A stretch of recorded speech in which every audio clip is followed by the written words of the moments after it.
In the age of information, we are flooded with everything except meaning. We scroll endlessly, our thumbs moving faster than our thoughts. We chase productivity, like it's salvation, stacking our calendars with meetings, goals, and metrics.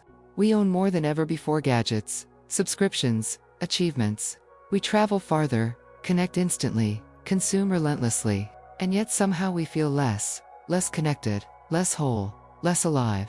There's an invisible weight pressing on the modern soul, a quiet despair that doesn't shout, but whispers in the silence between texts. It haunts the background of our lives like static we've grown used to. We feel it during sleepless nights when the blue glow of our screens fails to comfort us. We feel it when a room full of people can't fill the space inside our hearts. It hides behind the noise of 1,000 notifications. It slips in when we pause just for a moment and dare to ask the question that terrifies us most. Is this all there is? Despite all we've built, our cities, our science, our freedom, our digital empires, why does emptiness echo louder than ever? Why do so many of us, especially in the most advanced societies, wake up with anxiety in our chests and a sense of purposelessness gnawing at our insides? Why, in an age of abundance, do we feel so spiritually starved? Carl Jung, one of the greatest psychological minds of the 20th century, offered an answer. In his eyes, the crisis we face is not merely social, political, or even emotional. It is spiritual. And this spiritual void, this aching emptiness, at the center of modern life is not just a side effect, it is the core problem. It's not the smoke, it's the fire. Jung saw this as the silent epidemic of our age, a crisis not of external poverty, but of inner famine. Today, we're diving deep into Jung's interpretation of the spiritual crisis of modern man. We'll explore why our modern way of living often disconnects us from our deeper selves. We'll uncover how ancient myths and forgotten symbols might hold keys to our healing. We'll examine Jung's belief that to reclaim meaning is not just an individual task, it's a civilizational imperative. This is not just psychology, this is soul work. And if you've ever looked around your life and thought, everything looks perfect, so why do I feel so hollow? You're not alone. You're not broken. You're simply waking up to a deeper truth, one that modern life has tried to silence, but never fully erased. Part 1. The Rise of the Modern Man. The Fall of the Soul. Carl Jung was not a theorist, speaking from an ivory tower. He lived through the cataclysms of the 20th century, 2 world wars. The rise of fascism and communism, the collapse of old orders, and the birth of new ones. He watched as humanity built machines that could outthink us, while forgetting how to feel. He witnessed a world drunk on scientific progress, yet starving for wisdom. In this new world, people were no longer individuals, they were data points. Statistical units, employees, consumers, followers. The human psyche, once seen as sacred and mysterious, was reduced to graphs and diagnoses. Everything could be measured except meaning. Everything could be explained except the aching in our souls. Jung believed that modern man had made a dangerous trade. We achieved incredible outer progress, but sacrificed inner wholeness. We conquered the elements, split the atom, mapped the stars. But in doing so, we lost sight of the one frontier that mattered most, the inner world. He wrote with piercing clarity. We have replaced the myth with the machine, but the soul does not eat circuits. That sentence is not just poetic, it's prophetic. We tried to feed the soul with technology, with data, with convenience. But the soul does not thrive on speed or novelty. It needs depth, it needs story, it needs connection to something timeless. For thousands of years, humanity had a compass. Religion, myth, and ritual were not just beliefs, they were frameworks for understanding life. They told us who we were in relation to the cosmos. They gave us gods to honor, symbols to reflect upon, paths to walk.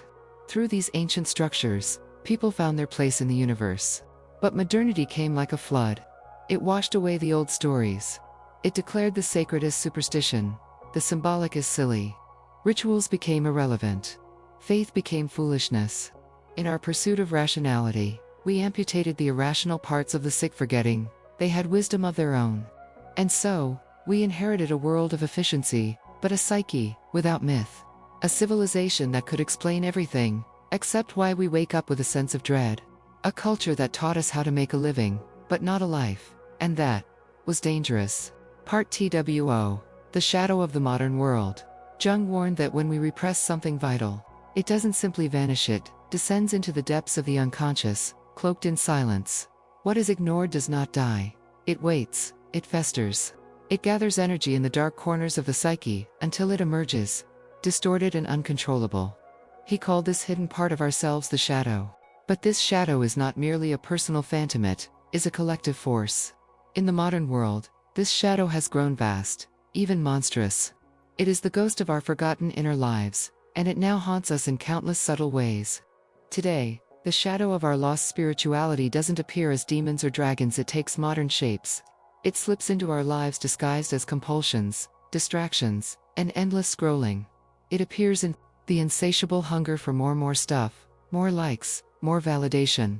The construction of false selves, curated identities built to be seen, not to be lived. The loneliness that persists even when surrounded by digital voices and glowing screens. The quiet, creeping anxiety that whispers, "Is this all there is?" We have not outgrown our need to worship, we have merely redirected it. Where once we turned to sacred symbols and timeless truths, now we kneel before the altar of consumption. We revere influencers instead of prophets. We chase trends instead of meaning. We obey algorithms instead of wisdom. Jung would argue, modern man did not stop being religious. He simply changed what he worships. And therein lies the tragedy. Our new idols are phones, our followers. Our financial success may offer instant gratification, but they lack depth. They cannot comfort us when we grieve. They cannot anchor us when the storm of life tears through our carefully curated realities. They cannot remind us who we truly are when the masks fall away. They offer distraction, not transformation. They promise visibility, not connection. They keep us busy, but leave us hollow. And so, beneath the noise and novelty, a quiet crisis unfolds. A crisis not merely of belief, but of being a spiritual amnesia. A disconnection from the essence that once gave life direction, meaning, and soul. Part 3. The Forgotten Language of the Soul. Jung believed that the unconscious mind speaks in a forgotten tongue, a language older than words. It speaks in symbols, in dreams, in images that seem irrational on the surface, but carry profound truth beneath. These aren't the random flickers of a sleeping brain. They are messages from the depths, from the soul, trying to be heard through the noise of daily life. In our dreams and inner visions, ancient characters emerge. They are not inventions, but discoveries, archetypes, patterns imprinted into the human experience. The hero who must leave comfort to discover courage. The wise old man who offers truth, often cloaked in riddles. The mother who nurtures and protects, or wounds and suffocates. The shadow who reveals the parts of us we would rather forget. The self, the totality of who we are and who we could become. These archetypes are like spiritual DNA, embedded in every culture, every story, every human heart. They appear in myths, in fairy tales, in ancient scriptures, and in our own personal journeys. When we lose contact with them, when we forget this symbolic language, we become strangers to ourselves. We live fragmented lives, disconnected from our roots, our dreams, our depth. We chase surface-level goals, while the soul waits, patient but persistent, for us to return. But when we begin to listen again, when we dare to pay attention to the dream, the intuition, the inner nudge, we begin to awaken, we begin to heal. This is the journey Jung called individuation, a sacred, lifelong pilgrimage toward wholeness. It is the process of becoming who you truly are beneath the noise of expectation, beneath the armor of the ego, beneath the wounds of the past. It is not a path of self-improvement, but self-discovery. Not about polishing the persona, but integrating the shadow.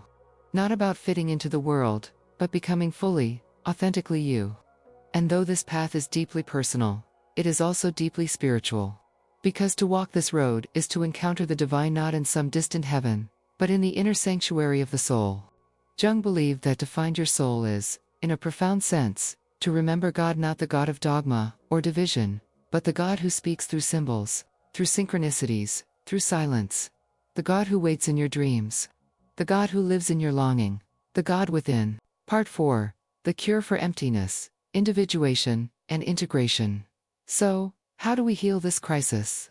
This silent ache that gnaws at the soul. This quiet despair that masks itself behind busyness, distraction, and surface-level success. Carl Jung didn't offer quick solutions. There's no trendy hack, no 10-step guide you can download, no spiritual shortcut you can take. But what he did offer was something far more profound. A direction, a path. a way of being in the world that doesn't ignore our wounds, but invites us to walk through them. He said, "Who looks outside, dreams. Who looks inside, awakens." These are not just poetic words. They are a call to action. An invitation to stop outsourcing our worth to the external world. To stop chasing validation, applause, status. Because no amount of wealth, fame, or followers can fill the hollowness inside when we are disconnected from our true selves. Healing begins the moment we stop running.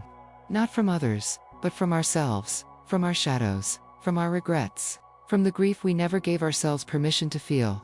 It begins when we become still enough to listen to the subtle language of our dreams, the quiet nudges of our intuition, the whispers of the soul. To individuate, in Jung's terms, is to embark on the most sacred of all journeys.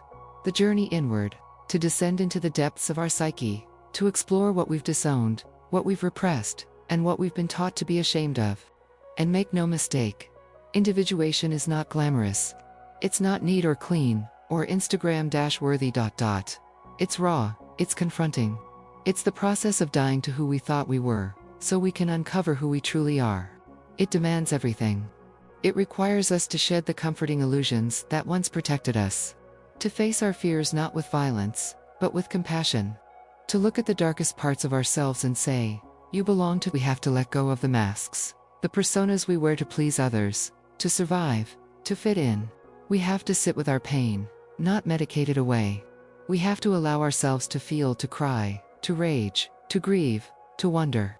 But through that courageous process, something incredible happens. We begin to reconnect with what Jung called the numinous.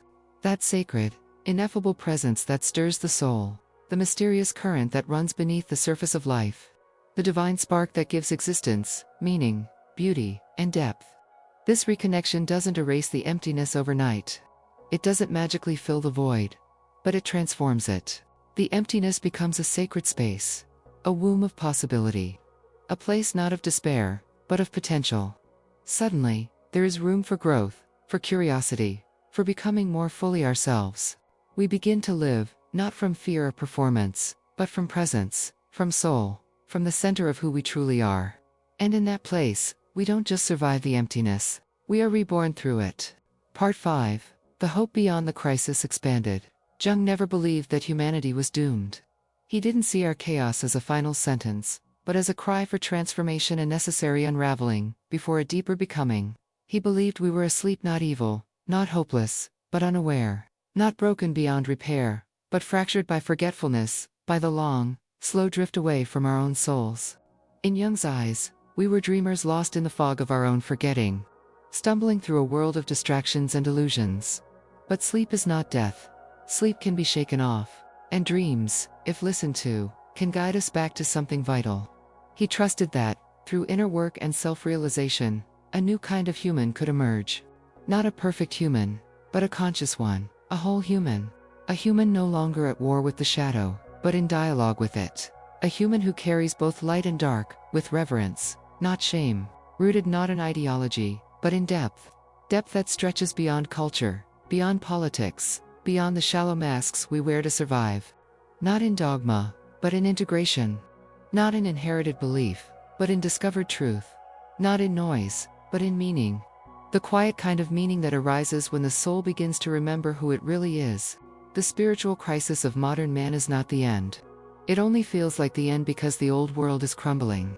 And everything we thought would save us, achievement, consumption, images collapsing under the weight of its own emptiness. But this collapse is sacred. It is not the grave. It is the womb. It is the beginning. A dark night of the soul that precedes awakening. A necessary descent into the underworld of the psyche, where we face the forgotten, the denied, the disowned and bring it home. Where we stop running from ourselves and finally sit with the silence that has always been trying to speak to us. And maybe that's why you are here, watching this now. Maybe a part of you is ready. Ready to stop numbing. Ready to stop hiding. Ready to remember. Because a part of you knows, there's more. There's always been more. More than the endless scroll, the surface smiles, the hollow goals. More than the pressure to fit in, to be normal, to chase what doesn't nourish. And if you're willing to look inward, to face yourself with honesty and courage, if you're willing to descend, to feel, to ask the hard questions, then that aching emptiness can become the path to something sacred, Something real, something whole, something eternal. Not because someone told you so, but because you touched it. Because you found it hidden in the ruins of your old self. Because in the silence of your own being, you heard the whisper. You were never lost. You were only waiting to wake up.